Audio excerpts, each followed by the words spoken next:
अध्यक्ष महोदय, लक्षवेधी क्रमांक 6 त्याप्रमाणे अध्यक्ष महोदय, खारघरमध्ये 31 जानेवारी ते 2 फेब्रुवारीच्या दरम्यान झालेली घटना आहे।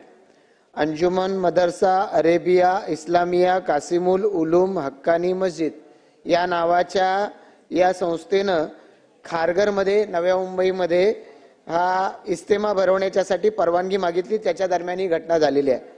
अध्यक्ष महोदय, कारण वेळ कमी असल्यामुळे स्पेसिफिक विचारायचं आपण सांगितल्यामुळे की एकतर या संस्थेनं जे पत्र दिलेलं होतं त्याच्या दरम्यान सांगितलं आम्ही 300 व्हॉलेंटियर ट्रॅफिक जॅम साठी लावू, 300 व्हॉलेंटियर पार्किंग साठी लावू, 300 volunteer cleaning team, 300 volunteer security team, म्हणजे जवळपास 1200 लोक आम्ही व्हॉलेंटियर्स त्या ठिकाणी लावणार आहेत असं सांगितलं। या इस्तेमाला 50,000 लोक उपस्थित राहणार सांगितलं। 2 लाखापेक्षा जास्त लोक उपस्थित राहिली आणि उत्तरामध्ये म्हटलंय आपण मंत्री महोदयांनी की पूर्ण झाल्यावर संपल्यावर नाही झाली घटना, त्याच्या आधी झाली, बरोबर आहे, त्याच्या आधी झालेली घटना आहे। मग त्या ठिकाणी जात असताना चौक आहे, त्या उत्सव चौक, त्या उत्सव चौकाच्या जवळ हा प्रकार घडलेला आहे। जेव्हा घटना घडली रोड क्रॉस केल्यानंतर त्या ठिकाणी झालेली घटना आहे। ट्रॅफिक पोलीस त्या ठिकाणी हजर नव्हते। या लोकांनी हे सगळे व्हॉलेंटियर देऊ असं सांगितलं होतं, ना पोलीस होते ना व्हॉलेंटियर होते, यामुळे ही घटना घडली। पोलीस चौकीमध्ये जाऊन त्या शिवकुमार शर्मानं ज्या वेळेला तक्रार द्यायचा प्रयत्न केला त्या ठिकाणी ब्लिडिंग झाल्यामुळं पुढच्या 15 मिनिटांमध्ये तो दगावलाय। अध्यक्ष महोदय, जर त्या ठिकाणी हे म्हटलेले व्हॉलेंटियर्स असते तर त्या लोकांनी व्हॉलेंटियर आहेत मदत करायला पाहिजे होती। एकही व्यक्ती अशा या ठिकाणी वाद होतोय, मारामारी होते, हाणामारी होते, हेल्मेटनी जीव जाईपर्यंत मारहाण केली जाते, मदत करायला कोणी आलेलं नाही। मग अशा वेळेला या ठिकाणी ज्यांनी जबाबदारी घेतली त्यांनी जर जबाबदारीचं पार पाडलेली नाही त्यांच्यावर गुन्हा दाखल व्हायला नको का? आणि म्हणून अध्यक्ष महोदय, या ठिकाणी मागणी आहे की त्यांच्यावरती गुन्हा दाखल व्हायला पाहिजे। दुसरं अध्यक्ष महोदय, त्याच्याबरोबर नाही की खारघर सारख्या ठिकाणी हा कार्यक्रम घेतला जातोय त्याच परिसरामध्ये आता अध्यक्ष महोदय खूप मोठ्या प्रमाणात अनधिकृतरित्या मशिदी उभ्या राहत आहेत। या ठिकाणी हॉटेलमध्ये बेसमेंटमध्ये या ठिकाणी नमाज पढायच्या साठी ऑफर केल्या जात आहेत, रेल्वेमध्ये स्टिकर लावले जात आहेत, नमाज पढायला या, वेगवेगळ्या सुविधा तुम्हाला त्या ठिकाणी मिळणार आहेत।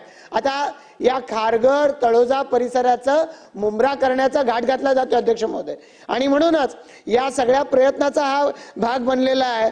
इथे कायद्याला कुठलंही स्थान नाही अशी स्थिती निर्माण होते आणि त्यामुळे अध्यक्ष महोदय या ठिकाणी जर असे प्रकार वारंवार घडणार असतील थांबवण्याची जबाबदारी शासनाची आहे। आणि म्हणूनच या अशा पद्धतीनं या संस्था कुठून इथून मुंबईतून खारघरला जाणार आणि कार्यक्रमाचं आयोजन करणार, यांना भविष्य काळामध्ये असे कार्यक्रम आयोजित करण्यासाठी परवानगी देता कामा नये।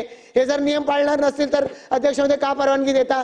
आणि म्हणून या अशा संस्थांना भविष्य काळामध्ये इथं कुठलेच कार्यक्रम आयोजित करण्याची परवानगी देणार नाही असं शासन निर्णय घेणार आहे का?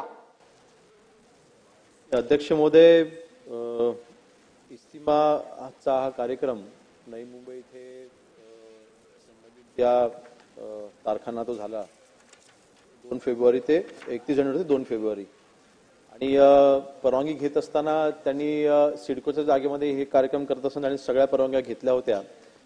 त्या ठिकाणी 600 पोलीस कर्मचारी आणि अधिकारी असे पोलीस फोर्स तिकडे उपलब्ध आपण त्यांच्या परवानगीच्या मध्ये त्यांनी मागणी केली होती, त्यानुसार आपण तिथे उपलब्ध करून दिले होते आणि त्यांचे 700 व्हॉलंटियर्स हे तिकडे त्या दिवशी हे कार्यरत होते। आपलं म्हणणं आहे की ते 700 व्हॉलंटियर देखील तिथे कमी पडले होते आणि त्यामुळे ही घटना तिथे घडली। अध्यक्ष महोदय, ही घटना जिथे मूळ कार्यक्रम होता त्यापासून जवळपास 2 ते 2.5 किलोमीटर लांब घडलेली आहे आणि स्वतः दुर्दैवाने ज्या व्यक्तीच्या याच्यामध्ये मृत्यू झालेला आहे त्या व्यक्तीनेच, कारण शेवटी तो 7 ते 1 मिनिटं पोलीस स्टेशनमध्ये होता आणि त्याला एक्सटर्नल कुठली इंजुरी नव्हती, परंतु तो अस्वस्थ ज्यावेळेला झाला त्यावेळेला लगेच आपल्याच पोलीस कर्मचाऱ्यांनी त्याला बाजूच्याच हॉस्पिटलमध्ये त्याला ऍडमिट केलेलं आहे। आणि अध्यक्ष महोदय, त्यांनी स्वतःने त्याचं जे पहिलं स्टेटमेंट जे होतं की आमचं कट मारण्यावरनं आणि ट्रॅफिकच्या वरनं आमचा तिथे वाद झाला आणि त्यामुळे तिथे त्यांचं तिथे भांडण झालं आणि काही विटनेसेस देखील ह्या केसेसमध्ये आपण त्यांचं देखील स्टेटमेंट घेतलेलं आहे. विटनेसेसनी देखील असं म्हटलेलं आहे की त्यांचा वाद जो झाला तो कट मारण्याने त्यांचा आपापसामध्ये त्याच्यामुळे त्यांचं तो भांडण तिकडे झालं. अध्यक्ष महोदय, ती घटना नक्कीच दुर्दैवी होती, त्याबद्दल कुठलेही दुमत नाही. परंतु त्यांनी ज्या परवानग्या घेतल्या होत्या ध्वनी प्रदूषणासंदर्भात ज्या काही आपण परवानग्या देतो त्या म्हणजे साऊंडच्या किंवा तिथे मॅनेजमेंटच्या तर सगळ्या परवानग्या त्यांनी घेतल्या होत्या.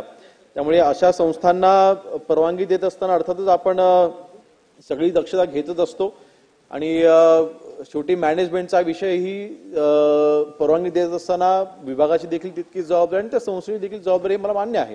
परंतु या आधारे आपण त्यांना परवानगी नाकारणं मला वाटतं अध्यक्ष म्हणून जर का नियमामध्ये जर का सगळं बसून त्यांनी जर का तिथे कार्यक्रम केला असेल तर परवानगी आपण नाकारू शकणार नाही. परंतु तथापि भविष्यामध्ये असे कार्यक्रम घेत असताना जसं आपण मगाशी म्हटलं की त्यांनी 50,000 लोक येतील असं त्यांनी अंदाज वर्तवला होता. वस्तुस्थिती आहे की पहिल्या दिवशी 15,000 लोक आली होती, दुसऱ्या दिवशी 25,000 लोक आली होती आणि तिसऱ्या दिवशी 3 लाख लोक तिथे एकत्र जमली होती. आणि ज्यावेळेला 50,000च्या समोर जेव्हा 3 लाख लोक जमतात त्यावेळेला मॅनेजमेंट हे शक्य होत नाही. भविष्यामध्ये अशा परवानग्या देत असताना नक्कीच ह्याची काळजी आपण घेऊ. 4 डिसेंबर ते 30 जानेवारी 58 दिवसाची परवानगी मागितली होती. सिडकोनं सुरुवातीला ती दिलेली होती. म्हणजे इतक्या मोठ्या प्रमाणात कार्यक्रम होणार आहे तर याची काळजी घेणं त्या संस्थेची जबाबदारी आहे. आणि म्हणूनच मी म्हणतोय की अप्रत्यक्षरित्या का होईना ही संस्था जबाबदार आहे अशा मृत्यूला. कारण तुम्ही 1200 लोक लावणार सांगता आणि त्यानंतर ते लोक प्रत्यक्षात दिसत नसतील तर हेच जबाबदार आहेत. आणि म्हणून अशा संस्थेला भविष्य काळामध्ये हे कार्यक्रम करण्याची परवानगी देण्यात कामा नये, तरच अध्यक्ष महोदय लोकांच्या जीविताचं संरक्षण होईल. तर ती काळजी शासन घेणार आहे का? 58 दिवसाची परवानगी एका संस्थेला एका ग्राउंडसाठी आपण देणार तर हा प्रेसिडेंट सगळीकडे वापरला जाणार नाही. अध्यक्ष महोदय, इतक्या 58 दिवसाची सगळीकडे वापरला जाणार 58 दिवसाची जर का ती आपण तो कागद माझ्याकडे देखील द्या. 58 दिवसाची परवानगी दिली गेली असेल तर त्या पद्धतीने परवानगी दिली जाणार नाही. जर धार्मिक कार्यक्रम एका सार्वजनिक सरकारी किंवा सरकारच्या अंडरटेकिंग संस्थेच्या माध्यमातून जर 58 दिवसाची परवानगी दिली तर हे प्रेसिडेंट पूर्ण राज्यामध्ये सगळीकडे वापरला जाणार. सरकारने यावर विचार केला पाहिजे. ही काळजी घेतली जाईल. मूळ कार्यक्रम त्यांचा हा 3 दिवसाचा होता. त्याच्या पुढे मागे 1-2 दिवस आपण परवानगी आपण देतो. 3 दिवसाचा असं आपण 5-1 दिवसाला ठीक आहे. परंतु 58 दिवसाच्या अशा परवानगी दिल्या गेल्या असेल तर नक्कीच यापुढे अशी 58 दिवसाच्या परवानग्या किंवा गरजेपेक्षा जास्त दिवसांच्या परवानग्या दिल्या जाणार नाहीत.